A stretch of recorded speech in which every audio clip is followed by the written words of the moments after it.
Chào buổi sáng nha cả nhà. Bây giờ hai bố con định ra ngoài này, qua Hesbuke rồi ăn khoai tây chiên. Bây giờ cũng 10 giờ sáng, gần 10 giờ sáng rồi. Hôm nay hai bố con quyết định đi bộ nha mọi người. Từ nhà tới chỗ ăn ấy cũng gần 2-3 cây số gì á. Nếu mà đi xe thì cũng nhanh. Nhưng mà đi bộ thì cũng khá là lo mọi người. Gần 30 phút tới 1 tiếng luôn á. Thôi theo chân hai bố con mình nha. Let's go. Đấy.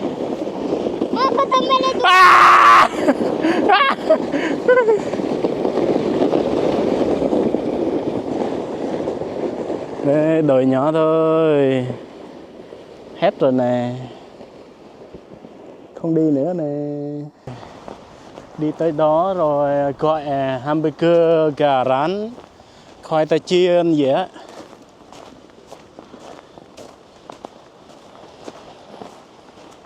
Nước uống thì nước lọc, Fanta, Pepsi, Coca-Cola gì á. Nhiều thứ lắm.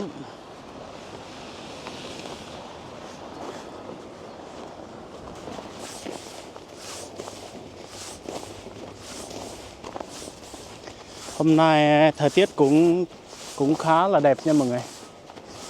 Có chút ánh sáng này. Với lại cũng hơi ấm nữa, không có lạnh lắm.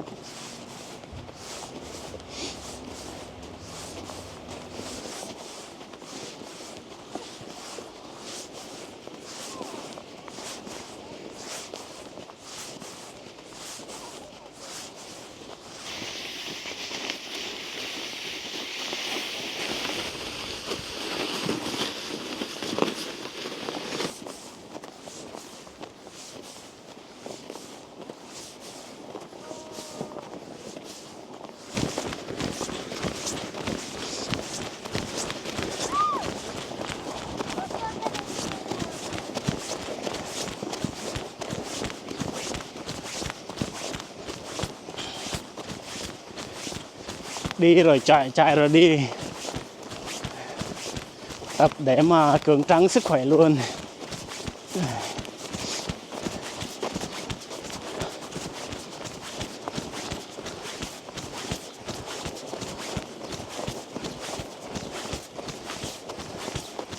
Ở Phần Lan thì thời tiết nó rất là lạnh nha mọi người, nên không có ra mồ hôi ấy.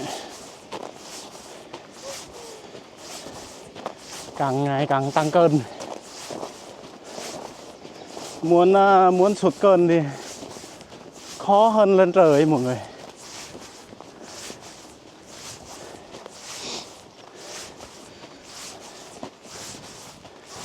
Bây giờ qua nhà bé Kelly, gọi Kelly đi chung nha. Không biết Kelly có đi hay không ấy.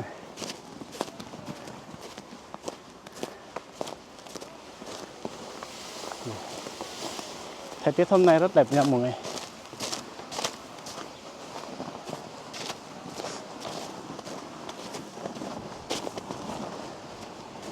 Sắp tới nhà Kelly rồi. Vài mét nữa là tới.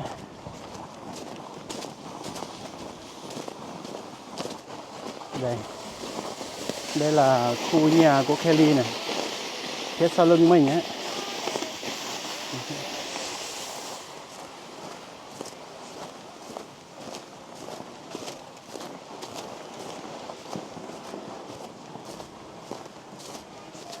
Dù không lạnh nhưng cũng cần mặc ấm lên nhé mọi người.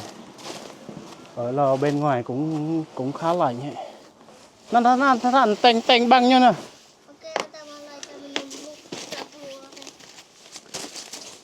Nhà Kelly này.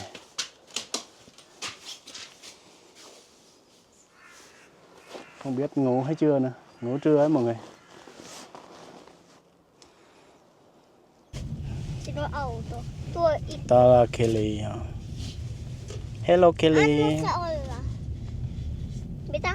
Anna se olla. Kelly xin chào. Xin chào mọi người. Hello mọi người. Hello mọi người. Xin chào mọi người.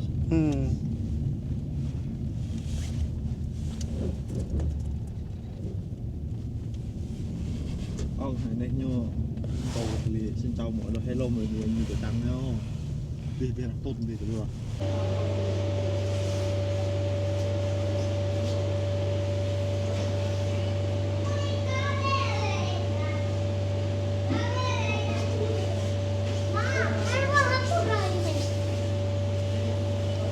Tuo isi, koska tuohon iso. En jaksa syö iso. Nó than mà. Nó than bốc mẹ mạo. Lần này. Nó sợ nụ cái gì? Có cái tầm à? Ồ.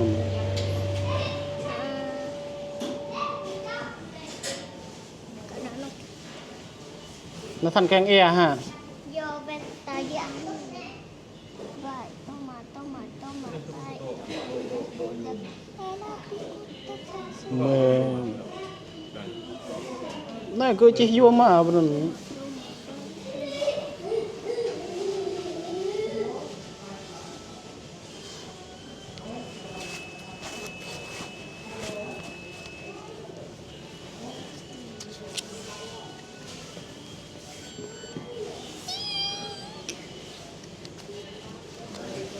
Qua bên mạng cà phê nó mua. Coi nhỉ? Đây là số thứ tự này. Hả? Mang cà phê này. Lên Đi nghe. mọi người.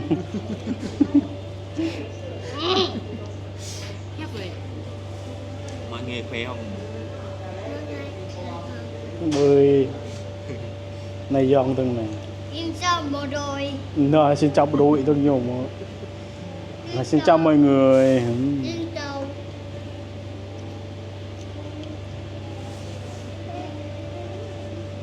Chim một bạn chim. Chim một lượt. Nè, lại bông là thành.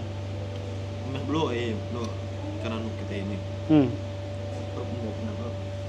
Mä haluan tämän. Kato mikä pullo tää on. Nhã ở cái nần. Se on iso pullo. Beer. What?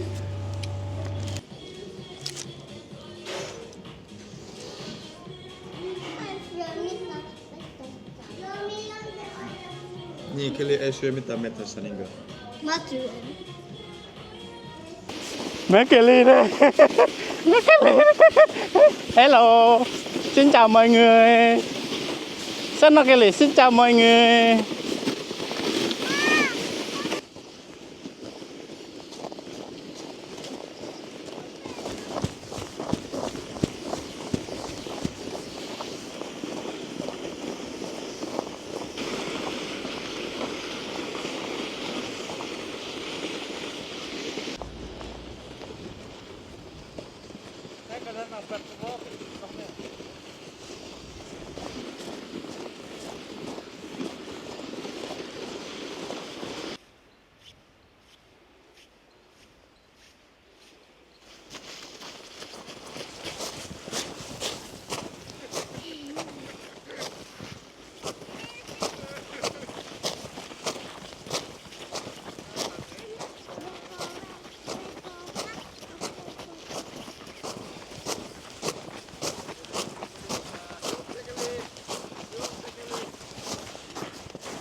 Auta pois lunta.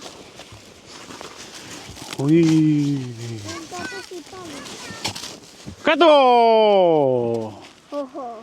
Uaa! Heili.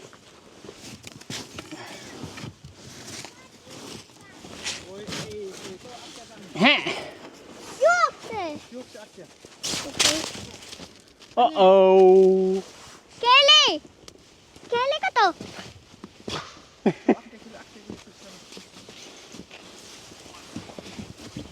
Ui. Có tổ. Sige stay here. Kato Isabel. Có tổ iso ia nè. Ialin. Yo.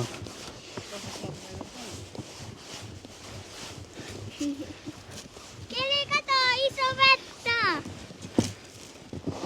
Kết hả nhá. Cái ly pisay ano tan na. Kelly. Ogo Kelly.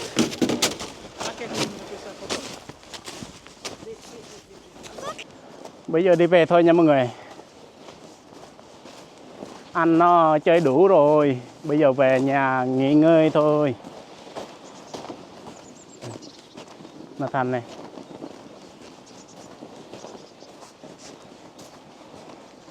Đi dạo quanh Ra Hề cũng khá là mệt nha mọi người, đi bộ ấy.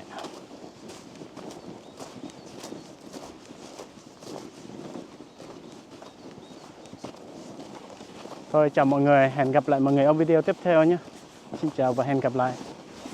Bye bye.